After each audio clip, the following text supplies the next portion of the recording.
भक्तों, जय श्री कृष्ण। आज की जो वीडियो का विषय है वह बहुत ही सुंदर है। भक्तों, आज मैं आप लोगों को गोवर्धन पूजा संबंधित संपूर्ण जानकारी बताऊंगा और इस वीडियो में बताऊंगा कि गोवर्धन पूजा के दिन हमें गौमाता को क्या खिलाने से हमारे घर में धन की प्राप्ति होती है तथा गोवर्धन पूजा संबंधी संपूर्ण जानकारी इस वीडियो में बताऊंगा। अपना कम से कम 8 से 10 मिनट का बहुमूल्य समय जरूर दें, फिर आपको समझ में आ जाएगा कि हमें जो है गोवर्धन पूजा क्यों करनी चाहिए और हमें गौ माता को इस दिन अंकुर क्यों खिलाना चाहिए। वीडियो को ध्यान से देखना, प्राचीन ज्ञान चैनल में बने रहना, आपको संपूर्ण जानकारी इसी चैनल में प्राप्त होगी। भक्तों, इस बार दिवाली की तिथि की वजह से गोवर्धन पूजा की तारीख को लेकर कंफ्यूजन बना हुआ है और लोगों में असमंजस है कि गोवर्धन पूजा 21 अक्टूबर को मनाई जाएगी या फिर 22 अक्टूबर को। ऐसे में भक्तों, सबसे पहले जानते हैं गोवर्धन पूजा कब है 2025 में और गोवर्धन पूजा का शुभ मुहूर्त क्या है। हर साल कार्तिक माह के शुक्ल पक्ष की प्रतिपदा तिथि के दिन गोवर्धन पूजा होती है और इस दिन घरों में गोबर से गोवर्धन पर्वत यानी गिरिराज जी महाराज बनाए जाते हैं। फिर उनका विधि विधान से पूजन होता है। यह पर्व दिवाली के अगले दिन अमावस्या तिथि समाप्त होने के बाद प्रतिपदा तिथि में मनाया जाता है। वैदिक पंचांग के अनुसार उदया प्रतिपदा तिथि 22 अक्टूबर को मान्य रहेगी, इसलिए गोवर्धन पूजा का त्योहार भी इसी दिन मनाना उत्तम रहेगा। हिंदू पंचांग के अनुसार कार्तिक शुक्ल पक्ष प्रतिपदा तिथि 21 अक्टूबर को शाम 5:54 से प्रारंभ होगी और 22 अक्टूबर को रात 8:16 पर समाप्त होगी। गोवर्धन पूजा बुधवार 22 अक्टूबर 2025 को मनाई जाएगी। 22 अक्टूबर को सुबह 6:25 से शुरू होकर सुबह 8:40 तक आप पूजा कर सकती हैं। वहीं शाम को 3:22 से शुरू होकर 5:45 तक इस पूजा को करने का शुभ मुहूर्त रहेगा। देखो भक्तों, गोवर्धन पूजा के दिन भगवान श्री कृष्ण और गोवर्धन पर्वत और गायों की पूजा की जाती है। गोवर्धन पूजा में अन्नकूट का भी बहुत ही महत्व है। जी हां, गोवर्धन पूजा में अन्नकूट का बहुत बड़ा महत्व है। अन्नकूट का भोग भी सामर्थ्य अनुसार जरूर लगाना चाहिए। कहीं कहीं लोग मूंग दाल और बाजरे को मिलाकर खिचड़ी बनाते हैं, तो कहीं कहीं अन्नकूट में भगवान श्री कृष्ण को 56 भोग का प्रसाद भी लगाया जाता है। इस प्रक्रिया को अन्नकूट कहा जाता है। भक्तों, आइए जानते हैं गोवर्धन पूजा पर चढ़ाए जाने वाले अन्नकूट प्रसाद का 56 भोग के बारे में, अर्थात इसका क्या महत्व है। अगर आज की वीडियो आप मिस करते हैं तो फिर सारी जिंदगी आप इस प्रकार की जानकारी को पाने से वंचित रह जाएंगे, क्योंकि कोई भी आपको YouTube में इतने विस्तार से नहीं बताएगा जितना आज हम यानी प्राचीन ज्ञान चैनल आप लोगों को विस्तार से बताएगा। देखिए, आइए जानते हैं अन्नकूट, अर्थात नाम से ही स्पष्ट है अन्नकूट, जैसे इसके नाम से लगता है कि यह बहुत सारे अनाजों का मिश्रण होता है। तरह तरह के पकवानों से भगवान की पूजा की जाती है। इस प्रसाद को अलग अलग बांटने की बजाय इकट्ठा बांटा जाता है। इस मिश्रण का स्वाद निराला होता है।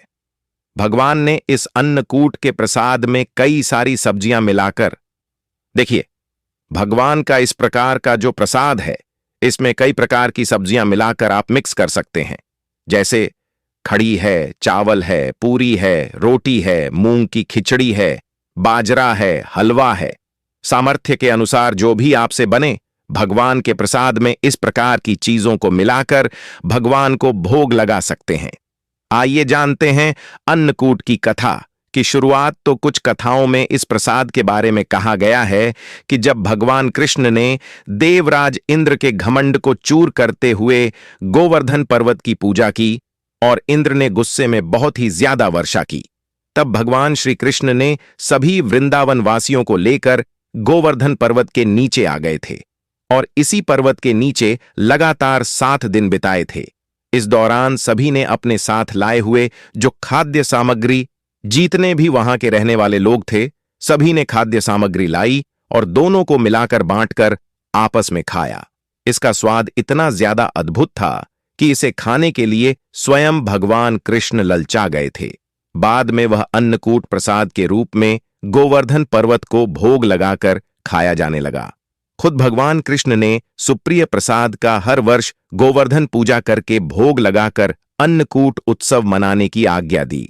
दोस्तों, प्राचीन ज्ञान चैनल के इस वीडियो में जानते हैं कि गोवर्धन पूजा किस प्रकार से की जाए। भक्तों, अब आप लोगों को अन्नकूट के बारे में जानकारी प्राप्त हो गई है। अब गोवर्धन पर्वत की किस प्रकार से पूजा की जाए, तो गोवर्धन पूजा करने के लिए आपको सबसे पहले घर के आंगन में गोबर से गोवर्धन का चित्र बनाएं। इसके बाद रोली, चावल, खील बताशे, जल, दूध, पान, केसर, फूल और दीपक जलाकर गोवर्धन भगवान की पूजा करें।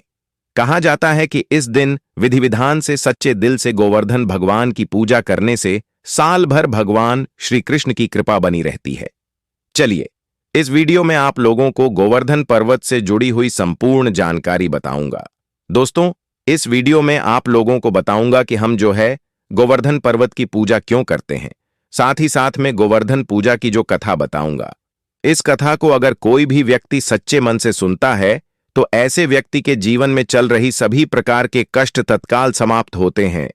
ऐसे व्यक्ति की सभी प्रकार की मनोकामनाओं की पूर्ति होती है, ऐसा माना जाता है। इस कथा को अगर सच्चे मन से सुने तो कोई भी आपकी मनोकामना हो, चाहे कितनी भी बड़ी मनोकामना हो, वह मनोकामना की पूर्ति हो जाती है। आइए जानते हैं। प्राचीन ज्ञान यूट्यूब चैनल में देखिए, भगवान श्री कृष्ण स्वयं नारायण का अवतार है। लेकिन क्या आप जानते हैं कि महाभारत काल में भगवान श्री कृष्ण ने किसे पूजनीय बताया है? गोकुल वृंदावन के लोगों को किसकी पूजा करने के लिए प्रेरित किया था? देवकी नंदन भगवान श्री कृष्ण ने गोकुल और वृंदावन के लोगों को गोवर्धन पर्वत की पूजा करने के लिए प्रेरित किया था। तभी से भक्तजन इस पर्वत की पूजा करते हैं। तो आज भी ऐसी मान्यता है कि मथुरा के पास में स्थित जो गोवर्धन पर्वत है, इनकी पूजा करने से भक्तों की सभी मनोकामनाओं की पूर्ति होती है। यहां से कोई भी खाली नहीं लौटता।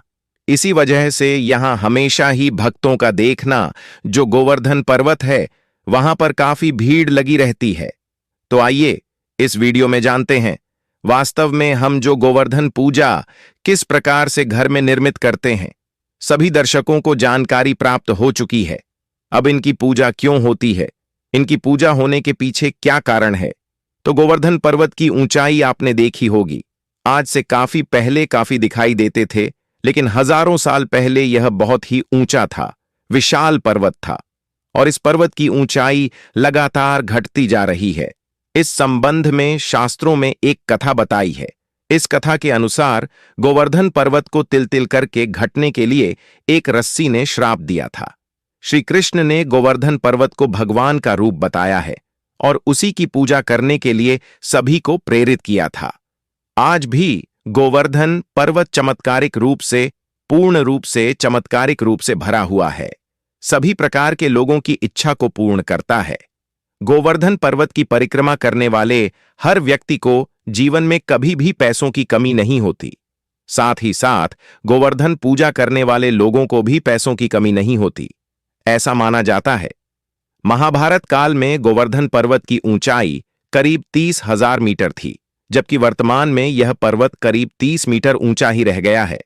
गोवर्धन पर्वत की ऊंचाई लगातार घटती जा रही है। इस संबंध में गर्ग संहिता में एक कथा बताई है। दोस्तों, कथा के अनुसार भगवान श्री कृष्ण ने अवतार लेने के पूर्व राधा जी से भी पृथ्वी लोक में साथ चलने के लिए निवेदन किया था। इस पर राधा जी ने कहा कि मेरा मन पृथ्वी पर वृंदावन, यमुना और गोवर्धन पर्वत के बिना नहीं लगेगा। यह सुनकर श्री कृष्ण ने अपने हृदय की ओर दृष्टि डाली, जिससे तेज निकला और राजभूमि पर जाकर गिरा। यही तेज पर्वत के रूप में परिवर्तित हो गया। शास्त्रों के अनुसार यह पर्वत रत्न, झरने, कदम आदि वृक्षों से सुशोभित है और अन्य सामग्री भी इसमें उपलब्ध थी। इसे देखकर राधा जी बहुत प्रसन्न हुई तथा भगवान श्री कृष्ण के साथ उन्होंने भी पृथ्वी पर अवतार धारण किया। चलिए, प्राचीन ज्ञान चैनल के इस वीडियो में जानते हैं कि गोवर्धन पूजा के दिन हमें गाय को कौन सी वह एक चीज खिलानी चाहिए। भक्तों, हमारे प्राचीन धर्म ग्रंथों में गाय को एक अत्यंत महत्वपूर्ण और पवित्र पशु माना जाता है। शास्त्रों में गाय को माता कहा गया है और समस्त देवी देवता का पूजन। गौमाता के शरीर में 33 कोटि देवी देवताओं का निवास होता है। गाय एक अत्यंत पवित्र, निर्मल, शांत, निष्पाप जीव है। ऋग्वेद में इसे संसार का पालन पोषण करने वाली कामधेनु माता कहा गया है। इसके दर्शन मात्र से मनुष्य के हजारों पाप नष्ट हो जाते हैं। इसीलिए कभी इस निष्पाप गौमाता पर अत्याचार नहीं करना चाहिए। गाय को कभी मारना नहीं चाहिए और कभी उन्हें कष्ट नहीं देना चाहिए। गाय को मारना शास्त्रों में सबसे बड़ा पाप माना गया है।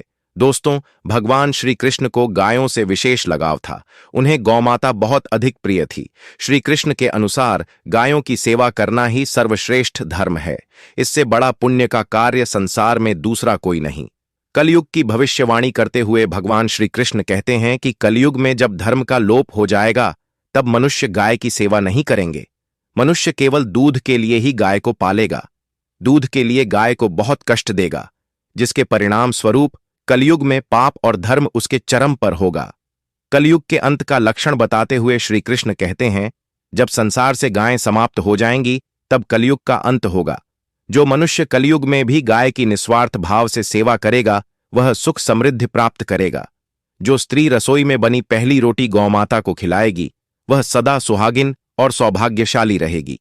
जो लोग अपने घर में गाय से प्राप्त पंचगव्य को रखेंगे, उसके घर में कभी दुख दरिद्रता नहीं आएगी। दोस्तों, हमारे धर्म के सभी शास्त्रों में गाय की सेवा को ही सर्वश्रेष्ठ माना गया है। जो व्यक्ति प्रतिदिन किसी न किसी तरह से गौमाता की सेवा करता है, वह सबसे अधिक पुण्यवान बन जाता है। गांव में तो मनुष्य को गाय की सेवा करने का अवसर प्राप्त होता है, लेकिन शहरों में गाय के दर्शन आसानी से नहीं हो पाते हैं। इसीलिए मनुष्य को गौशाला में जाकर गाय की सेवा करनी चाहिए अथवा गौशाला के लिए दान धर्म करने चाहिए। इसके अलावा आप अपने घर में ही गौमाता की मूर्ति रखकर उनकी पूजा जरूर करें। इससे भी माता कामधेनु का आशीर्वाद प्राप्त होता है। शास्त्रों में गौमाता को मां लक्ष्मी का रूप माना गया है। इसीलिए उनकी पूजा करने से दरिद्रता दूर होती है। प्राचीन काल से ही गौमाता की सेवा और संरक्षण करने की परंपरा चली आ रही है।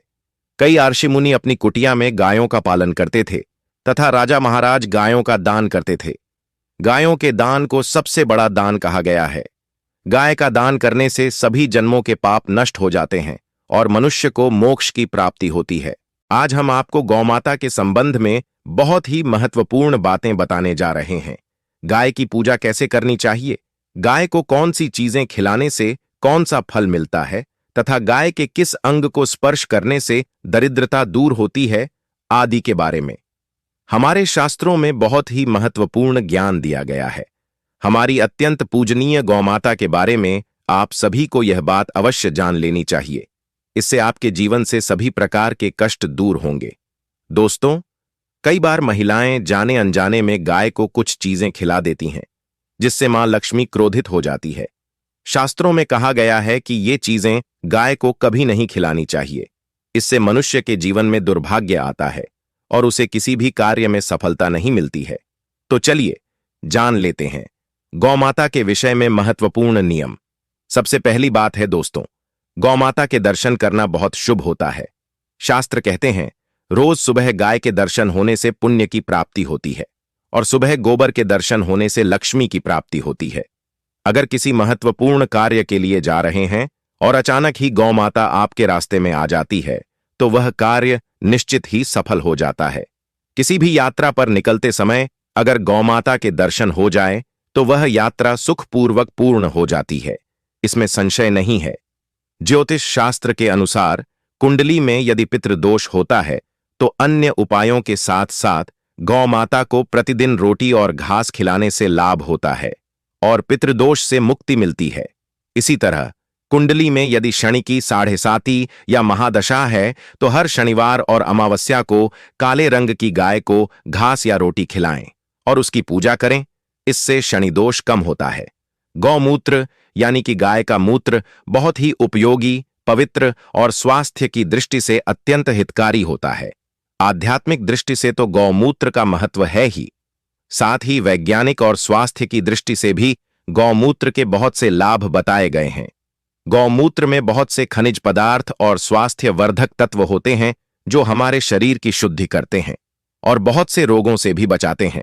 साथ ही गौमूत्र छिड़कने से वातावरण में शुद्धता और पवित्रता व्याप्त हो जाती है। इसीलिए हमारे शास्त्रों में शरीर को निरोगी रखने के लिए प्रतिदिन गौमूत्र का सेवन करने तथा घर में गौमूत्र छिड़कने के लिए कहा गया है। कुंडली में शुक्र ग्रह की स्थिति को मजबूत करने के लिए ज्योतिष शास्त्र के अनुसार सुबह के भोजन में सबसे पहली रोटी निकालकर एक सफेद गाय को खिलाना शुभ माना जाता है। अगर आपकी कुंडली में बुध ग्रह कमजोर है या आपको किसी कारण इसके दुष्प्रभाव झेलने पड़ रहे हैं, तो हर बुधवार के दिन गाय को हरा चारा खिलाना शुरू कर दें। इससे बुध से जुड़े दुष्प्रभाव दूर होंगे और आपको तमाम समस्याओं का हल मिल जाएगा। अगर कुंडली में मंगल दोष है, जिसके कारण आपके जीवन में कई तरह की परेशानियां हैं, तो लाल रंग की गाय की सेवा करें। मंगलवार के दिन गाय का पूजन करें और उसे गुड़ और चने आदि खिलाएं। बृहस्पति ग्रह को जीवन के सभी मांगलिक कार्यों का कारक माना जाता है। ऐसे में अगर किसी व्यक्ति के जीवन में विवाह आदि मांगलिक कार्यों में विघ्न निर्माण हो रहे हैं, तो उन लोगों को कुंडली में बृहस्पति ग्रह की स्थिति को मजबूत करने के लिए रोटी पर गुड़ और चने रखकर गाय को खिला देना चाहिए। इससे आपको शुभ परिणाम प्राप्त होते हैं। अगर घर में अशांति है, लड़ाई झगड़े होते रहते हैं, तो घर में सुख शांति बनाए रखने के लिए घर के अंदर गाय के गोबर से बने उपले को जलाना चाहिए और उसका धुआं संपूर्ण घर में फैलाना चाहिए। इससे घर की नकारात्मक ऊर्जा नष्ट होती है और सकारात्मक ऊर्जा में वृद्धि होती है। गाय के दूध, दही, घी, गोबर और गौमूत्र से बनने वाले मिश्रण को पंचगव्य कहते हैं। पंचगव्य को पापनाशक कहा जाता है और हिंदुओं की धार्मिक विधि प्रायश्चित करने में इसका उपयोग किया जाता है। पंचगव्य को बनाने वाली सभी वस्तुएं अत्यंत उपयोगी होती हैं, जो स्वास्थ्य के लिए लाभदायक तो हैं ही, साथ ही औषधीय गुणों से भरपूर हैं। दोस्तों, अगर आपके द्वार पर गौमाता आती है तो उसे बिना रोटी खिलाए जाने मत देना, नहीं तो आपको दुर्भाग्य का सामना करना पड़ेगा, क्योंकि जिसके द्वार से गाय बिना कुछ प्राप्त किए लौट जाती है, उसके घर से लक्ष्मी भी चली जाती है। प्रत्येक स्त्री को प्रतिदिन गाय के लिए एक रोटी बनानी चाहिए और प्रेम से गौमाता को खिलानी चाहिए। इससे गौमाता का आशीर्वाद प्राप्त होता है और मन की इच्छाएं पूर्ण होती हैं। कुछ लोग गौमाता को बासी भोजन अथवा जूठन खिला देते हैं। इसे शास्त्रों में पाप माना गया है। गाय एक शाकाहारी और पवित्र पशु है, इसीलिए गाय के भोजन में कभी मांस, अंडे आदि चीजें नहीं डालनी चाहिए। ऐसा करने से महापाप लगता है। यदि आपकी कुंडली में चंद्र दोष है और जिसके कारण लगातार परेशानी उठानी पड़ रही है, तो आप यह एक उपाय जरूर करें। रोटी पर सफेद मक्खन, नमक और घी लगाकर गौमाता को खिला दें। यदि शनि दोष है तो आटे में थोड़े काले तिल मिलाकर रोटी बनाकर गौमाता को खिला दें। इससे शनि दोष समाप्त होता है। मंगल दोष को दूर करने के लिए रोटी पर हल्दी लगाकर गाय को खिलाना चाहिए। अगर घर में धन की समस्या है तो गुरुवार के दिन गाय को केले का फल खिलाना चाहिए। इससे दरिद्रता दूर होती है। दोस्तों, गौमाता के पीठ पर एक उभरा हुआ को कुबड़ होता है। उस कुबड़ में सूर्य केतु होते हैं। जब भी आपके द्वार पर गौमाता पधारें, आप इस कुबड़ को एक बार जरूर स्पर्श करें। इससे आपके जीवन से सभी दुखों का अंत होगा और धन संपत्ति की प्राप्ति होगी। शास्त्रों में कहा गया है, जो मनुष्य तन मन धन से गौमाता की सेवा करता है, वह मृत्यु के बाद वैतरणी नदी को गौमाता की पूंछ पकड़कर पार कर लेता है। उस व्यक्ति की अकाल मृत्यु नहीं होती है और उसे मोक्ष की प्राप्ति होती है। जिस व्यक्ति के भाग्य की रेखा सोई हुई है, अगर वह व्यक्ति अपनी हथेली पर गुड़ रखकर गौमाता की जीभ से चटाता है, तो उसकी सोई हुई भाग्य रेखा खुल जाती है और उसका दुर्भाग्य सौभाग्य में परिवर्तित हो जाता है। तो दोस्तों, इस प्रकार से आप सभी गौमाता की सेवा जरूर करें। उम्मीद है आपको यह जानकारी अच्छी लगी होगी। वीडियो को लाइक जरूर करें और कमेंट में जय गौमाता और जय श्री कृष्ण जरूर लिखें। और इस वीडियो से संबंधित कोई भी सवाल हो तो हमें कमेंट बॉक्स में जरूर बताएं। स्वस्थ रहें, सुरक्षित रहें। धन्यवाद।